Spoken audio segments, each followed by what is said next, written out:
जय हिंद, वंदे मातरम। दोस्तों, parts of speech के इस स्पेशल सीरीज में आपका फिर से स्वागत है और ये वीडियो का पार्ट 7 है जिसमें हम जानेंगे वर्ब यानी क्रिया के बारे में कि वर्ब क्या होती है और इसे कैसे और किस तरह से अलग अलग भागों में कैटेगराइज किया गया है।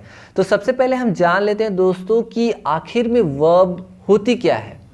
तो वर्ब की डेफिनेशन की यदि हम बात करें तो डेफिनेशन कुछ इस तरह से है, a verb is a word that indicates a physical action और अ मेंटल एक्शन और अ स्टेट ऑफ बीइंग। यानी वर्ब ऐसा शब्द है, एक ऐसा वर्ड है जो इंडिकेट करते हैं किन चीज़ों को, फिजिकल एक्शन को या मेंटल एक्शन को या फिर स्टेट ऑफ बीइंग को। अब फिजिकल एक्शन क्या है? जैसे प्ले, ईट, जैसे खेलना, कूदना, खाना, चलना, है ना, वॉक हो गया, पढ़ना, रीड हो गया, स्पीक, बोलना हो गया, रन, दौड़ना हो गया, फाइट, लड़ना हो गया। तो इसमें हम क्या कर रहे हैं, कोई ना कोई फिजिकल एक्टिविटीज़ कर रहे हैं जिसमें हमारा शरीर हिल डुल रहा है। यानी शरीर का हिलना डुलना ये सब क्या है, फिजिकल एक्शन के अंतर्गत आते हैं। तो फिजिकल एक्शन वाले जितने भी एक्शन हैं, जितने भी जो वर्ड है वो है वर्ब। दूसरी चीज़ है मेंटल एक्शन, जिसमें हमारा शरीर हिलता डुलता नहीं है, यहाँ पे हम माइंड से काम करते हैं। जैसे इमेजिन करना, अब जब हम इमेजिन कर रहे हैं तो हमारा पैर, हमारा जो पैर है, हमारे जो हाथ है, हमारा जो सिर है ना, हमारा शरीर है, वो हिलता डुलता नहीं है। यहाँ पे हम मेंटली कार्य करते हैं। तो यहाँ पे इमेजिन करना, कल्पना करना, थिंक, सोचना, इसमें क्या है, मेंटल एक्शन है। तो ये भी क्या है, वर्ब ही है। स्टेट ऑफ बीइंग, यहाँ पे ना हम फिजिकल वर्क करते हैं ना कोई मेंटली एक्टिविटीज करते हैं।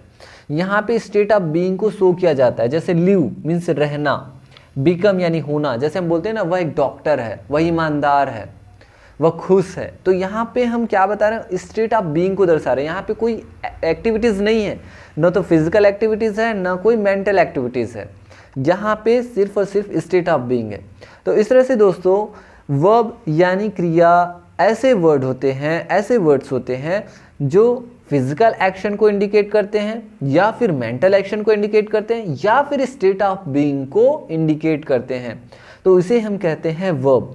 और दोस्तों हर एक सेंटेंस में यानी एवरी सेंटेंस में आपको कोई ना कोई वर्ब मिलेगी, क्योंकि बिना वर्ब के कोई भी सेंटेंस हो ही नहीं सकता। और verbs are almost always used along with a noun or pronoun to describe what the noun or pronoun is doing। और हमेशा आप देखेंगे कि जब सेंटेंस में कोई वर्ब आती है तो वो जो वर्ब होती है वो या तो नाउन या फिर प्रोनाउन के साथ यूज़ किए जाते हैं और उसी नाउन या प्रोनाउन के बारे में डिस्क्राइब करते हैं या फिर बताते हैं कि भाई ये जो नाउन है या प्रोनाउन है वो क्या कर रहा है। तो इस तरह से दोस्तों सेंटेंसेस में वर्ब का होना अति आवश्यक है, क्योंकि बिना वर्ब के कोई भी सेंटेंस हो ही नहीं सकता। हाँ, किसी सेंटेंस में आपको सब्जेक्ट नहीं मिलेंगे, किसी सेंटेंस में आपको ऑब्जेक्ट नहीं मिलेंगे, लेकिन सेंटेंस में वर्ब होती ही है। ठीक है, तो ये रही बात वर्ब की। तो बहुत ही आसान है वर्ब को समझना। अब हम बात करते हैं वर्ब को कैसे अलग अलग भागों में कैटेगराइज किया गया है।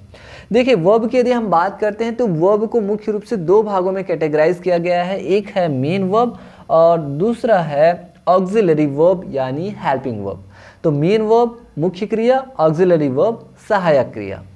अब सिंपल सी बात है, जो सहायता करे, जो हेल्प करे, उसे हम कहते हैं सहायक क्रिया, जिसमें प्राइमरी या प्रिंसिपल ऑक्सिलरी वर्ब आते हैं। इसके बारे में हम आगे देखेंगे। मॉडल या model auxiliary verb, semi model या सेमी मॉडल ऑक्सिलरी वर्ब। तो ये एक सिंपल सी चीज़ है, ऑक्सिलरी वर्ब या फिर हेल्पिंग वर्ब। दूसरी जो मेन, जो सबसे इंपॉर्टेंट चीज़ है वो है मेन वर्ब, जिसमें आपसे ये नहीं पूछा जाएगा कि बताइए, जैसे कॉम्पिटिटिव एग्जाम्स है या स्कूल के एग्ज़ाम है, कॉलेज के एग्ज़ाम है, तो वहाँ पे आपको ऐसा नहीं पूछा जाएगा कि बताइए कि कौन सी वर्ब जो है मैन वर्ब है और कौन सी वर्ब ऑक्सिलरी वर्ब है। आपको ये पूछा जाएगा कि भाई बताइए कि कौन सी वर्ब रेगुलर वर्ब है और कौन सी वर्ब इरेगुलर वर्ब है। और उसके बाद ये एक तरीका है ना, मेन वर्ब को रेगुलर वर्ब और इरेगुलर वर्ब के रूप में डिवाइड किया जाता है और उसी मेन वर्ब्स को ट्रांजिटिव वर्ब और इनट्रांजिटिव वर्ब के रूप में भी डिवाइड किया जाता है। ये दूसरा तरीका है डिवाइड करने का, जिसमें एग्जाम में भी ये पूछा जाएगा कि बताइए कि कौन सी वर्ब ट्रांजिटिव वर्ब है और कौन सी वर्ब इनट्रांजिटिव वर्ब है। तो इस तरह से दोस्तों आगे हम इन चीज़ों के बारे में अच्छे से डिस्कस करेंगे एकदम डिटेल में। इसके बाद हम एक और तरीका देखते हैं जिसमें हम जानेंगे कि वर्ब को कैसे और अलग तरीके से डिवाइड किया गया है, और वो तरीका है इस तरह से, जिसमें वर्ब को finite verb and non finite verb के रूप में भी देखा जाता है, परिमित क्रिया और गैर परिमित या अपरिमित क्रिया के रूप में। अब ये कैसे होता है भाई, तो ये डिपेंड करता है सेंटेंस के ऊपर। यानी सेंटेंस है, आपको सेंटेंस दिया जाएगा और पूछा जाएगा कि भाई इस सेंटेंस में जो वर्ब आए हुए हैं वो वर्ब फाइनाइट वर्ब के रूप में यूज हुए हैं या फिर नॉन फाइनाइट वर्ब के रूप में यूज किए हैं, तो इसको आपको पहचानना होता है। जैसे यहाँ पे देखिए Ram likes to take tea, तो यहाँ पे लाइक्स क्या है, फाइनाइट वर्ब है। यानी जो सब्जेक्ट के, ऐसी वर्ब जो सब्जेक्ट के टेंस, सब्जेक्ट के नंबर और सब्जेक्ट के पर्सन के अकॉर्डिंग चेंज होते हैं, उसे हम कहते हैं फाइनाइट वर्ब। जो सब्जेक्ट के टेंस, सब्जेक्ट के नंबर, सब्जेक्ट के पर्सन के अकॉर्डिंग चेंज नहीं होते हैं, उसे कहते हैं non finite verb. No change, तो वो नॉन फाइनाइट वर्ब। यस यानी चेंज होते हैं, यस चेंज होते हैं, इट मीन्स फाइनाइट वर्ब। जैसे Ram likes to take tea, यहाँ पे जो लाइक्स है ना वो चेंज होने वाले हैं। जैसे मैं इसको पास्ट में चेंज करूंगा तो क्या हो जाएगा, राम लाइक्ड हो जाएगा, Ram liked to take tea, लेकिन टू टेक वो वही रहेगा, तो इसलिए यहाँ पे जो टेक है ना वो नॉन फाइनाइट वर्ब है। तो ऐसे ही बात करें they are dancing, they are dancing में जैसे कि हम बात करें कि आर डांसिंग क्या है, तो यहाँ पे देखिए आर डांसिंग ये चेंज होने वाले हैं। जैसे हम टेंस चेंज कर देंगे इसका तो ये चेंज हो जाएंगे। जैसे ये प्रेजेंट कंटिन्यूअस में है, यदि मैं इसे प्रेजेंट परफेक्ट में करूँ तो क्या हो जाएगा, दे हैव डांस्ड। तो इस तरह से चेंज हो रहे हैं, तो ये फाइनाइट वर्ब है। जो चेंज होते हैं वो फाइनाइट वर्ब, जो चेंज नहीं होते वो नॉन फाइनाइट वर्ब। और याद रखिए कि जो नॉन फाइनाइट वर्ब है वो ऐसे वर्ब्स होते हैं जिनका खुद का कोई सब्जेक्ट नहीं होता है। तो ये रही बात finite and non finite verb की। तो ये डिपेंड करता है सेंटेंस के ऊपर। इसके बारे में हम आगे सेपरेट वीडियो में डिस्कस करेंगे। तो अब हम बात करते हैं मेन वर्ब्स की कुछ एग्जांपल्स की। तो मेन वर्ब्स के जो कुछ एग्जांपल्स है कुछ इस तरह से है, जैसे वॉच, रन, गो, प्ले, ईट, कमेंट, वांट। ठीक है, तो ये मेन वर्ब्स है जिसके अलग अलग फॉर्म्स होते हैं। ऑक्सिलरी वर्ब में जैसे प्राइमरी या प्रिंसिपल ऑक्सिलरी वर्ब है, जिसमें is, am, are, was, were, do, does, did, has, have, had. Modal auxiliary verb में जैसे will, shall, should, can, could, may, might, must, ought to है। सेमी मॉडल ऑक्सिलरी वर्ब में need है, dare, used to है। तो इस तरह से ये ऑक्सिलरी वर्ब्स है। अब हम बात करते हैं दोस्तों कि वर्ब को कैसे अलग अलग भागों में कैटेगराइज किया गया है। जैसा कि हमने ऑलरेडी देखा हुआ है कि वर्ब को अलग अलग भागों में कैटेगराइज किया गया है। तो अब बात करते हैं कि एग्जाम में कैसे और किस तरह से क्वेश्चंस पूछे जाते हैं। तो क्वेश्चंस आपको इस तरह से पूछे जाएंगे कि भाई बताइए कि ये जो वर्ब्स दिए हुए हैं, ये जो वर्ब्स है वो रेगुलर वर्ब है या फिर इर्रेगुलर वर्ब है, या फिर आपको यही वर्ब दिए जाएंगे और पूछा जाएगा कि बताइए कि ये जो वर्ब है ये ट्रांजिटिव वर्ब है या फिर इनट्रांजिटिव वर्ब है। और finite and non finite verb को समझने के लिए आपको सेंटेंस दिया जाता है, जैसा कि हमने ऑलरेडी देखा हुआ है। और सेंटेंस के अकॉर्डिंग हम जानते हैं कि कौन से वर्ब जो है वो फाइनाइट वर्ब है और कौन से वर्ब नॉन फाइनाइट वर्ब है। तो बात करते हैं कि रेगुलर एंड इर्रेगुलर वर्ब में हम कैसे जानेंगे कि वर्ब के थ्रू। तो देखिए दोस्तों, जब हमें देखना हो कि ये जो वर्ब है वो रेगुलर है या फिर इर्रेगुलर, तो रेगुलर एंड इर्रेगुलर वर्ब को देखने के लिए हमें सबसे पहले जानना होता है वर्ब के फॉर्म्स को। तो देखिए वर्ब के मुख्य रूप से 3 फॉर्म होते हैं। वर्ब की फर्स्ट फॉर्म जिसे प्रेजेंट फॉर्म कहते हैं, वर्ब की सेकेंड फॉर्म जिसे पास्ट फॉर्म कहते हैं, वर्ब की थर्ड फॉर्म जिसे पास्ट पार्टिसिपल फॉर्म कहते हैं। वर्ब की फोर्थ फॉर्म भी होती है जिसे प्रेजेंट पार्टिसिपल फॉर्म कहते हैं, जिसमें वर्ब की फर्स्ट फॉर्म में आईएनजी ऐड करके बनाया जाता है। जैसे गो है तो उसका क्या हो जाता है, गोइंग। वैसे ही वर्ब की फिफ्थ फॉर्म भी बनाई जाती है, जिसमें वर्ब की फर्स्ट फॉर्म में एस या फिर ई एस ऐड करके बनाया जाता है। जैसे गो का फिफ्थ फॉर्म क्या हो जाएगी, गोज। ठीक है, तो ये है तरीके। अब हम बात करते हैं कि रेगुलर एंड इरेगुलर वर्ब को कैसे पहचानते हैं, कि कौन सी वर्ब रेगुलर वर्ब है एंड कौन सी वर्ब इरेगुलर वर्ब है। तो दोस्तों रेगुलर एंड इरेगुलर वर्ब को जानने के लिए आपको वर्ब की first, second and third form को जानना अति महत्वपूर्ण है। तो देखिए, यदि आपसे पूछा जाएगा कि बताइए भाई गो रेगुलर वर्ब है या इरेगुलर, कम रेगुलर है या फिर इरेगुलर, प्ले रेगुलर है या फिर इरेगुलर, तो आपको जानना होगा इसके तीनों फॉर्म को। तो गो जो है ये एक इरेगुलर वर्ब है, कम एक इरेगुलर वर्ब है, प्ले एक रेगुलर वर्ब है, रन एक इरेगुलर वर्ब है, कॉल एक रेगुलर वर्ब है। तो हमने कैसे जाना? वर्ब के तीनों फॉर्म के द्वारा।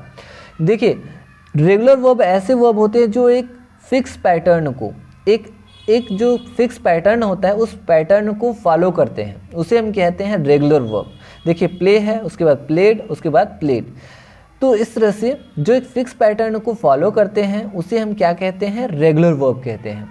और जो एक फिक्स पैटर्न को फॉलो नहीं करते हैं उसे हम क्या कहते हैं? इर्रेगुलर वर्ब कहते हैं। जैसे गो, वैन, गोन, कम, केम, कम, ये एक फिक्स पैटर्न को फॉलो नहीं कर रहे हैं। जबकि play, played, played, call, called, called, ये एक फिक्स पैटर्न को फॉलो कर रहे हैं। तो इसलिए ये रेगुलर वर्ब्स हैं। दोस्तों, रेगुलर इर्रेगुलर वर्ब्स को हम आगे सेपरेट वीडियो में अच्छे से और डिस्कस करेंगे। दूसरी चीज़ ये है कि देखिए, ये जो वर्ब्स दिए हुए हैं, अब इन्हीं वर्ब्स को फिर से आपको दिया जाएगा और पूछा जाएगा कि बताइए कि ये जो वर्ब्स है इनमें से कौन से वर्ब ट्रांजिटिव वर्ब है और कौन से वर्ब जो है वो इनट्रांजिटिव वर्ब है। तो आप कैसे पहचानेंगे ट्रांजिटिव एंड इनट्रांजिटिव वर्ब के रूप में? तो देखिए, ट्रांजिटिव वर्ब इनट्रांजिटिव वर्ब को जानने से पहले आप जान लीजिए कि कौन से वर्ब ट्रांजिटिव है एंड कौन से वर्ब इनट्रांजिटिव है। जैसे गो इनट्रांजिटिव है, इसमें आपको वर्ब के फर्स्ट फॉर्म से ही आपको पूरा पता चल जाएगा, आपको सेकेंड फॉर्म थर्ड फॉर्म जानने की जरूरत नहीं है। जैसे रेगुलर एंड इरेगुलर वर्ब को जानने के लिए वर्ब के तीनों फॉर्मों को जानना जरूरी होता है, but transitive and intransitive verb को जानने के लिए आपको वर्ब के तीनों फॉर्म को जानने की जरूरत नहीं है, आप सिर्फ फर्स्ट फॉर्म से ही जान सकते हैं। तो ये कैसे होता है? देखिए, गो एक इनट्रांजिटिव वर्ब है, कम एक इनट्रांजिटिव वर्ब है, जबकि प्ले क्या है? एक ट्रांजिटिव वर्ब है। रन क्या है? इनट्रांजिटिव वर्ब है। कॉल एक ट्रांजिटिव वर्ब है। स्पीक ये क्या है? ये भी एक ट्रांजिटिव वर्ब है। तो इस तरह से अब हम बात करते हैं कि ट्रांजिटिव इनट्रांजिटिव वर्ब को कैसे पहचानें। तो देखिए, ऐसे वर्ब जिसे अपना अर्थ स्पष्ट करने के लिए किसी न किसी ऑब्जेक्ट यानी कर्म की जरूरत होती है उसे हम क्या कहते हैं? ट्रांजिटिव वर्ब कहते हैं, यानी सकर्मक क्रिया कहते हैं। जैसे मैं खेलता हूँ, आई प्ले, तो मैं क्या खेलता हूँ? मैं क्रिकेट खेलता हूँ, आई प्ले क्रिकेट। तो यहाँ पे क्रिकेट क्या है? ऑब्जेक्ट है, यानी प्ले के साथ हम क्रिकेट ऐड कर सकते हैं। मैं कॉल करता हूँ, किसे कॉल करता हूँ? राम को कॉल करता हूँ, तो इसके साथ भी मैं ऐड कर रहा हूँ ऑब्जेक्ट, राम ऑब्जेक्ट है। वैसे ही यदि मैं कहूँ मैं बोलता हूँ, तो क्या बोलता हूँ? मैं इंग्लिश बोलता हूँ, तो यहाँ पे मैंने इंग्लिश ऐड किया। इट मीन्स ये क्या है भाई? ट्रांजिटिव वर्ब है। अब बात करते हैं गो, मैं जाता हूँ, तो क्या जाता हूँ? किसे जाता हूँ? No idea. यानी ऐसे वर्ब जिसे किसी भी ऑब्जेक्ट यानी कर्म की जरूरत नहीं होती है अपने अर्थ स्पष्ट करने के लिए, यानी कि ऐसे वर्ब जिन्हें किसी ऑब्जेक्ट यानी कर्म की आवश्यकता होती ही नहीं है अपना अर्थ स्पष्ट करने के लिए, ऐसे वर्ब को कहा जाता है इनट्रांजिटिव वर्ब। जैसे गो हो गया, कम है ना, रन है, तो ये सब क्या है? इनट्रांजिटिव वर्ब है। तो आई होप दोस्तों कि आप अच्छे से समझ गए होंगे कि ये जो वर्ब है वो आखिर में होती क्या है, वर्ब को कैसे अलग अलग भागों में कैटेगराइज किया गया है और कैसे एग्जाम में किस तरह से क्वेश्चन पूछे जाते हैं। आपको ये पूछा जाएगा कि regular verb and irregular verb क्या होती है, यानी कि आपको वर्ब को पहचाननी होती है। दूसरी चीज़ ये है कि ट्रांजिटिव इनट्रांजिटिव वर्ब को कैसे पहचाननी है। तीसरी चीज़ ये है कि भाई सेंटेंस दिया जाएगा, उस सेंटेंस में जो वर्ब्स आए हुए हैं वो फाइनाइट वर्ब है या फिर नॉन फाइनाइट वर्ब है। तो इस तरह से ए, बी और सी, ये तीन तरीके से आपको वर्ब्स को पहचानने के तरीके आपको आने चाहिए ताकि आप एग्ज़ाम को अच्छे से कवर कर पाओ, आप एग्ज़ाम को अच्छे से क्वालिफाई कर पाओ। तो आगे आने वाले वीडियोस में हम हर एक चीज़ों को, regular verb and irregular verb में अंतर, transitive verb and intransitive verb में अंतर, finite verb and non finite verb में अंतर को अच्छे से जानेंगे। तो आई होप दोस्तों कि आपको आज का जो वीडियो लेक्चर है काफ़ी अच्छे से पसंद आया होगा। तो मैं मिलूंगा नेक्स्ट वीडियो लेक्चर में, तब तक के लिए आप हंसते रहिए, मुस्कुराते रहिए एंड थैंक यू।